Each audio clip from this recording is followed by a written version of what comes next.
नमस्कार, हमारे चैनल में आपका स्वागत है। मैं हूं रामचंद्र मौर्य। साथियों, क्या प्रधानमंत्री नरेंद्र मोदी सरकार अब आरएसएस के रिमोट से चलेगी? यह वीडियो बनाने से पहले आपसे हम एक दरख्वास्त करना चाहेंगे कि हमारे चैनल को सब्सक्राइब कर लीजिए और सामने की घंटी को जरूर दबाइए ताकि विश्लेषण से संबंधित हर वीडियो आपको तुरंत मिल जाए। भारतीय जनता पार्टी संघ के चरणों में नतमस्तक हो गई है। इसे यूं भी कहा जा सकता है कि प्रधानमंत्री नरेंद्र मोदी जो संघ से बड़े बनते थे, बीजेपी संघ से बड़ी अपने को समझ ली थी, उसका अहंकार चूर चूर हो गया और नरेंद्र मोदी संघ की शरण में चले गए हैं। केरल में 3 दिन तक बैठक हुई और उस बैठक में जेपी नड्डा को भी बुलाया था आरएसएस ने अपने बैठक में। प्रधानमंत्री नरेंद्र मोदी को भी बुलाया था अपने बैठक में, लेकिन प्रधानमंत्री नरेंद्र मोदी तो नहीं गए, लेकिन जेपी नड्डा जरूर पहुंचे। और ये वही जेपी नड्डा हैं जिन्होंने चुनाव के दौरान कहा था कि अब आरएसएस की हमें कोई ज़रूरत नहीं है, भारतीय जनता पार्टी दुनिया की नंबर 1 पार्टी हो गई है और अब इसे आरएसएस के बैसाखियों की ज़रूरत नहीं है, आरएसएस के प्रचारकों की ज़रूरत नहीं है। तो उस समय प्रधानमंत्री नरेंद्र मोदी और नड्डा का अहंकार खुल करके सामने आया था और उसके तुरंत बाद मोहन भागवत ने नरेंद्र मोदी और नड्डा को फटकार लगाया और नाम तो नहीं लिया, लेकिन कहा कि अहंकार और तानाशाही स्वरूप भारतीय जनता पार्टी के शीर्ष नेतृत्व का नहीं चलेगा। विपक्ष के प्रति जो नज़रिया है प्रधानमंत्री नरेंद्र मोदी का, इसके खिलाफ भी संघ प्रमुख मोहन भागवत ने खुल करके मंच पर कहा था। आज भारतीय जनता पार्टी जब सरेंडर कर रही है संघ के सामने, तो सवाल उठता है, इस देश के प्रबुद्ध लोगों को सवाल पूछना चाहिए, पत्रकारों विश्लेषकों को भी सवाल पूछना चाहिए कि जब आरएसएस के रिमोट से मोदी सरकार चलेगी तो क्या आरएसएस अपने इरादों, अपने मंसूबों और अपने एजेंडे को नहीं लागू कराएगा? और उसका एजेंडा क्या है, इसे आप जान लीजिए। आरएसएस का गठन 1925 में हिंदू राष्ट्र बनाने के लिए किया गया था। आरएसएस को भारत में सर्वधर्म समभाव पसंद नहीं है, भारत की साझा संस्कृति पसंद नहीं है, भारत में तमाम धर्म फले फूले, यह सब आरएसएस को पसंद नहीं है। यहाँ तक कि भारत का संविधान, जिसे डॉक्टर भीमराव अंबेडकर की अध्यक्षता में बनाया गया था, वह संविधान भी पसंद नहीं है। तो उसका एजेंडा जो है, उस कोर एजेंडे को क्या नरेंद्र मोदी रिमोट से, जब मोहन भागवत अपने एजेंडे को लागू कराना चाहेंगे, तो क्या नरेंद्र मोदी आरएसएस के एजेंडे पर अमल करेंगे और उसे व्यवहारिक रूप देंगे?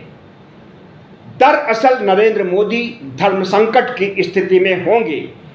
वे अपनी कुर्सी बचाने के लिए, चुनाव में जीतने के लिए संविधान को खत्म नहीं कर सकते हैं, लोकतंत्र को खत्म नहीं कर सकते हैं। औपचारिक रूप से, अनौपचारिक रूप से तो पिछले 10 सालों में संविधान की भी धज्जियां उड़ाई गई हैं, लोकतंत्र की भी धज्जियां उड़ाई गई हैं और विपक्ष को भी निशाने पर लिया गया है। लेकिन अब ये सवाल जो बहुत ही महत्वपूर्ण है कि क्या आरएसएस के इशारे पर प्रधानमंत्री नरेंद्र मोदी 2025 तक भारत को हिंदू राष्ट्र बना देंगे? आरएसएस तो चाहेगा कि शताब्दी समारोह जो 2025 में मनाने जा रहा है, उस समय भारत हिंदू राष्ट्र हो जाए। संघ की शरण में प्रधानमंत्री नरेंद्र मोदी किसी दबाव से गए हैं या फिर 2024 के चुनाव में जब उन्हें गुरूर हो गया था, अहंकार हो गया था कि अब संघ की जरूरत नहीं है, तो दूसरी तरफ उनकी बड़ी हार भी होती है। तो क्या हार से प्रधानमंत्री नरेंद्र मोदी को सबक मिला और वह संघ की शरण में जाने के लिए मन बना चुके हैं? प्रधानमंत्री नरेंद्र मोदी ने संघ पर लगी सभी पाबंदियां हटा दी हैं।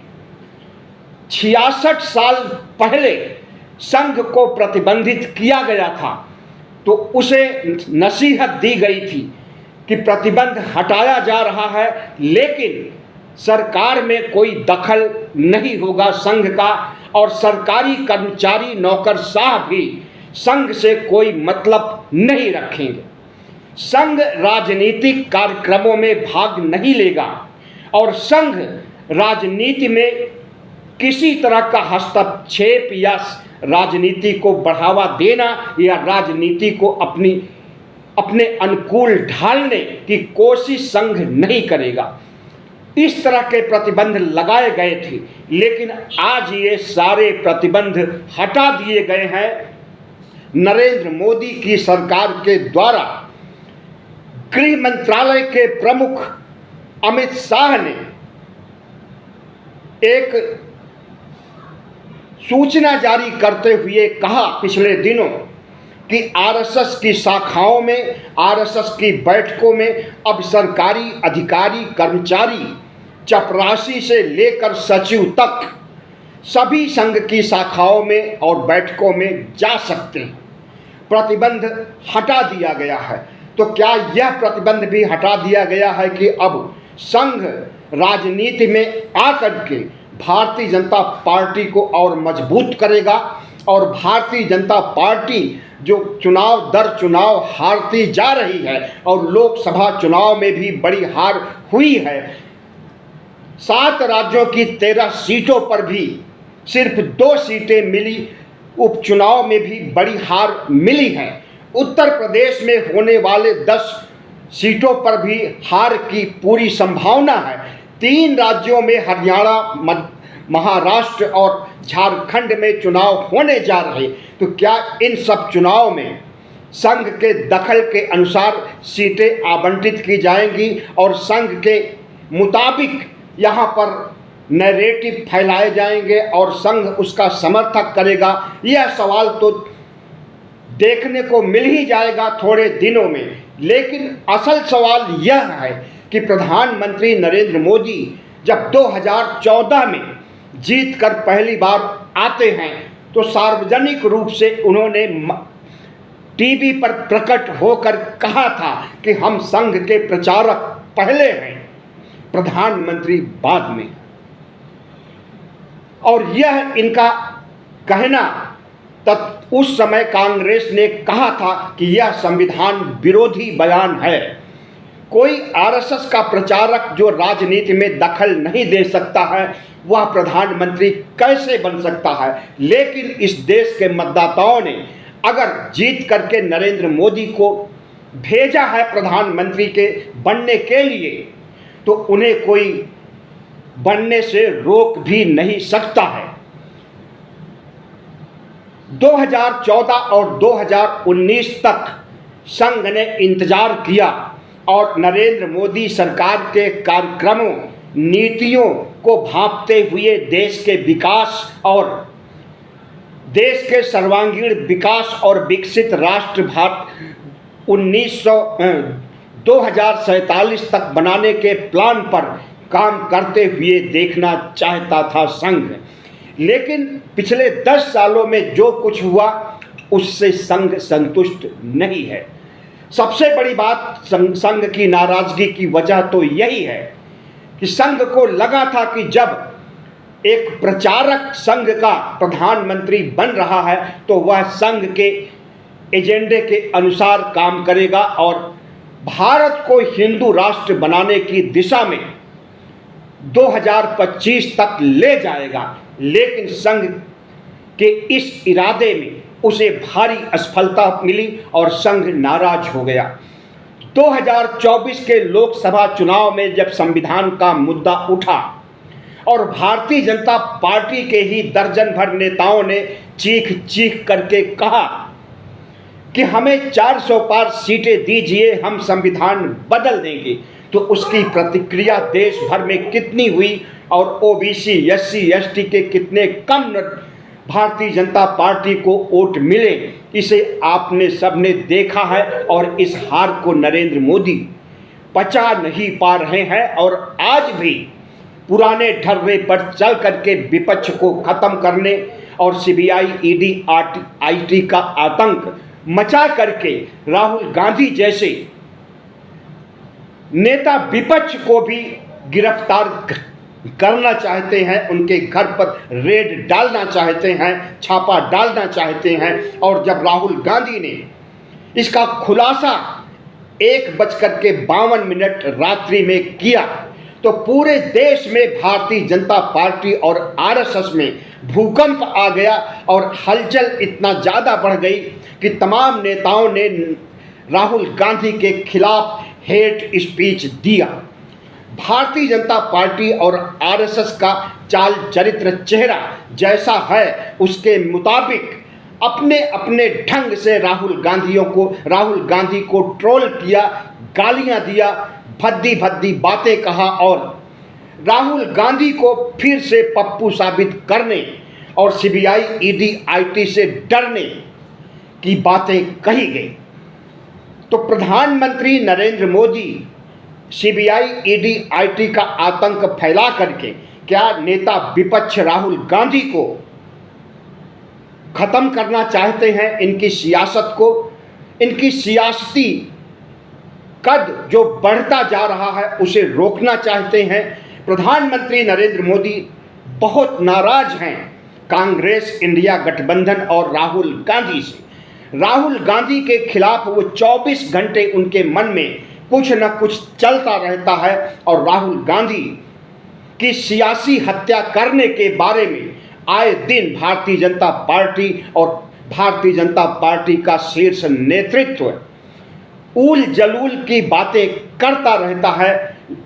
और इनका ऐसा कहना और कांग्रेस और राहुल को खत्म करना, इंडिया गठबंधन को खत्म करने को व्यवहारिक रूप देना, जितना भी ये सब करते हैं इससे भारतीय जनता पार्टी को तो कोई फायदा नहीं पहुंच रहा, लेकिन कांग्रेस और इंडिया गठबंधन जरूर मजबूत हो रहा है। तो प्रधानमंत्री सत्ता पक्ष में रह करके क्या विपक्ष को मजबूत कर रहे हैं? यह सवाल भी बहुत गंभीर और महत्वपूर्ण है। प्रधानमंत्री नरेंद्र मोदी और संघ की नज़दीकी यूं नहीं बढ़ी है। संघ के हमले दर हमले होते रहे। पहले मोहन भागवत ने मोदी जी को अहंकारी और तानाशाह कहा और नसीहतें दी कि शासन कैसे चलाया जाता है और विपक्ष को कैसे ट्रीट करना चाहिए। उसके बाद संघ के ही कार्यकर्ता नहीं पदाधिकारी निकल करके इंद्रेश कुमार सामने आते हैं और वह भी नरेंद्र मोदी और भारतीय जनता पार्टी को तमाम नसीहतें देते हैं।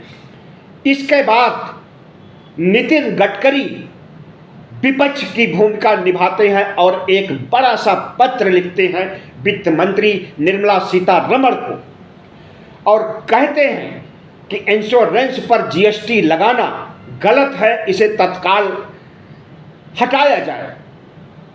विपक्ष के नेता तो बजट का विरोध किए ही, लेकिन विपक्ष से ज़्यादा प्रखर और मुखर हो करके अगर नितिन गडकरी जो कि बड़े मंत्री भी हैं प्रधानमंत्री नरेंद्र मोदी के मंत्रिमंडल में, उन्होंने जब ये सवाल उठाया तो माना गया कि यह सवाल नितिन गडकरी का नहीं है, बल्कि संघ भारतीय जनता पार्टी पर दबाव डालने के लिए नितिन गडकरी को आगे कर दिया है और इंश्योरेंस पर जीएसटी के बहाने सरकार को घेरने की कवायद कर रहा है।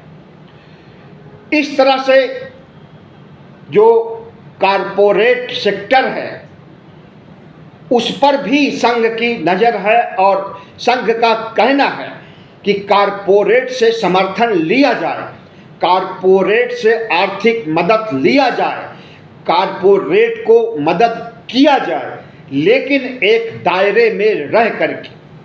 जिस तरह से 16 लाख करोड़ से ज़्यादा कारपोरेट के झोली में नरेंद्र मोदी ने पिछले 10 वर्षों में डाला है, इससे भी संघ खफा था और आज भी कहीं न कहीं खफा है।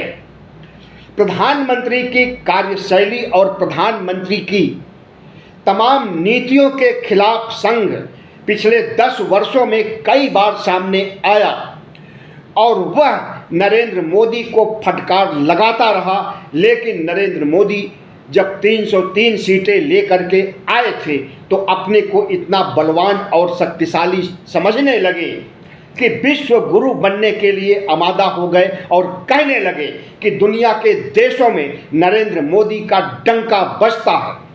नरेंद्र मोदी अब इंसान नहीं रह गए हैं बल्कि भगवान से भी ऊपर हो गए हैं।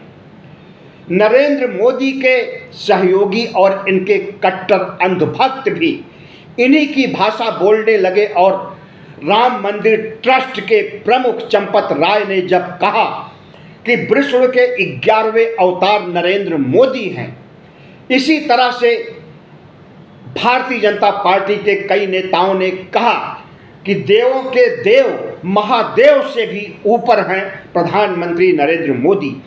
तो यह सब जो चल रहा था वह भी संघ को अच्छा नहीं लगा।